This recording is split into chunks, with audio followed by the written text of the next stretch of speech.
Hey there, it's Rochelle Norman from Soundscaping Source. Here again from my mobile office. Traveling music therapist, you know where I'm coming from. I'm actually sitting here in the parking lot of my local public library.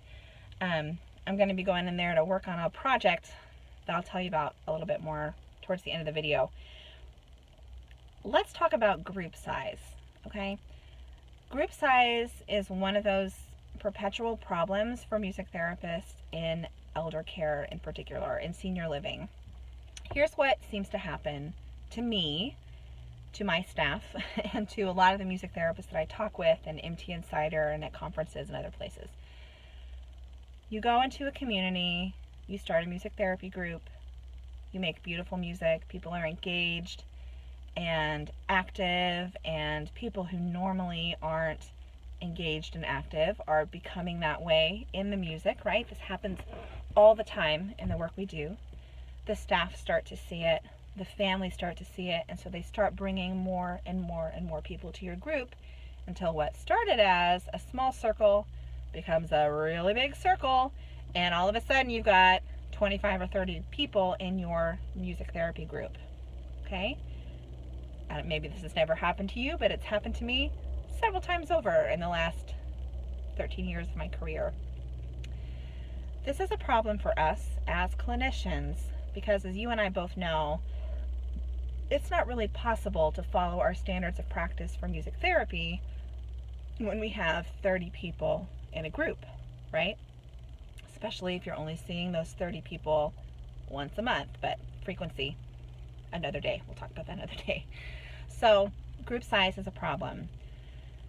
There are three aspects to this group size conundrum that we need to be discussing and talking about as music therapists. One of them is, how big should a group be? Okay, what is the number? I mean, how big is too big, really, is a question that we need to talk about. Another question is,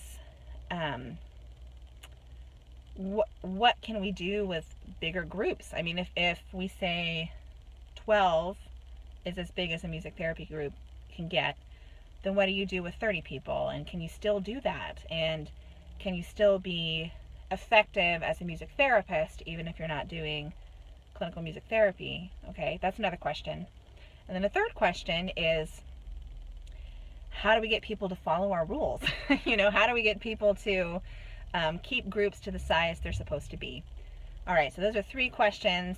We're just going to talk about the first question in this video today, which is, how big should a group be? There are a lot of standards for this, and I don't know what you learned in school. Honestly, I don't remember exactly what I learned in school. What I can tell you from my experience now is my number, the number that we have for Soundscaping Source, is 12. When I go in to have a sales conversation with a community about bringing our music therapy services to their residents, I tell them that our groups max out at 12. And then depending on the needs of the people in the group. So sometimes the group needs to be smaller if you have 4 people who have very advanced dementia and need a lot of one-on-one interaction, it needs to be smaller, okay? But my number is 12. That's what I tell people. If you were to talk to CMS, however, that's the Centers for Medicare and Medicaid Services.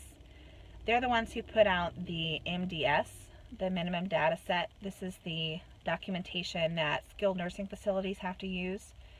It's required at a federal level for skilled nursing facilities.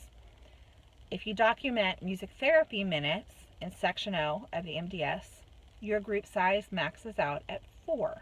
You can have 4 residents per music therapist to document music therapy minutes, okay?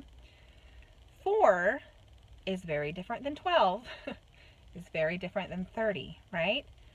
So a group of 30 music therapy, a group of 4 music therapy, there's a big difference there, okay? So right now, our standards are kind of all over the place. Now, this is the project I'm working on. A while back, I surveyed a lot of music therapists who have contract work in senior living and hospice. But for senior living, ask them a bunch of questions about how much they charge, how they bill for things like travel, like supplies, like documentation, a bunch of different questions like that. Recreational groups, lots of things, okay? One of the questions for which the data has been really fascinating is the question, what is your maximum number of residents allowed in a music therapy group? Okay, so ask this question, and the range in response for the maximum number of residents in a music therapy group ranged from 5 to 40. Okay, 5 to 40. The average came out to 15. Okay, and the median, the most popular number, was 12. Okay, so 12 to 15, somewhere in there, seems to be the average.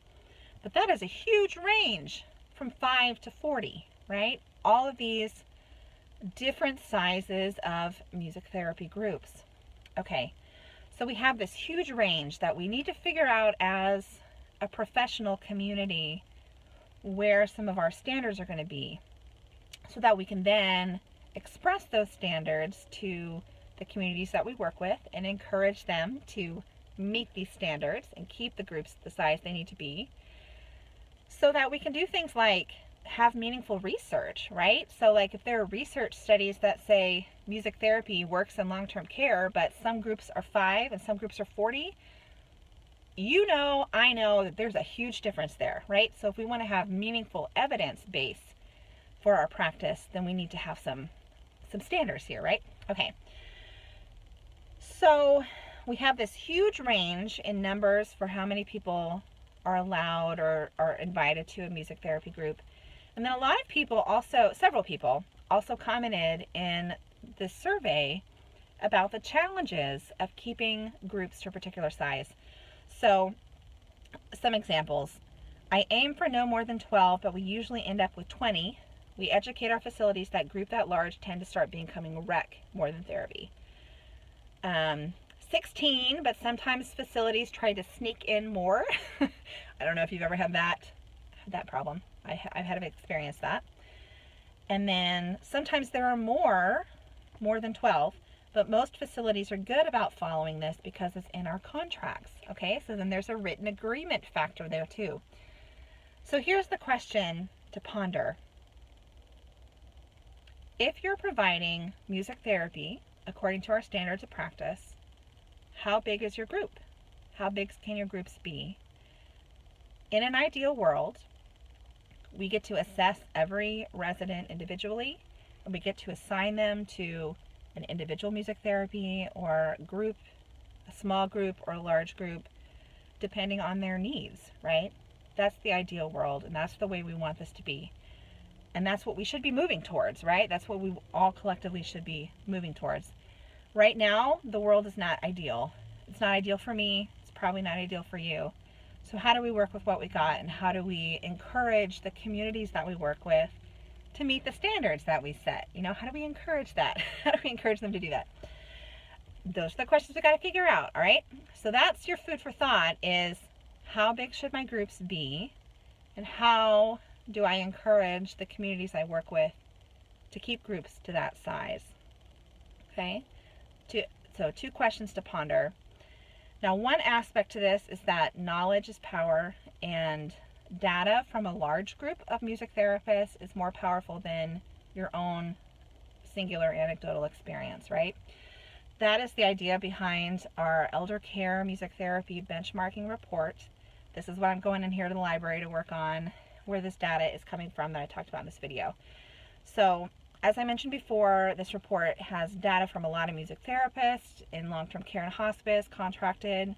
I'm working through the data now. We're going through our edit process and formatting and all that kind of stuff. So this report is going to be out this month in October. So keep your eyes peeled so that you can get access to that report as soon as it comes out, to find out what the standards are, or at least to get a better sense of what the norms are in our field, so that we can communicate that to the people that we are selling our services to, to the communities that employ us so that we can tell them what other music therapists are doing, and really raise the bar, raise our standards so that we can provide better, more effective services for the people that we serve. And that really is the bottom line, right? That we want to provide the best services that we can.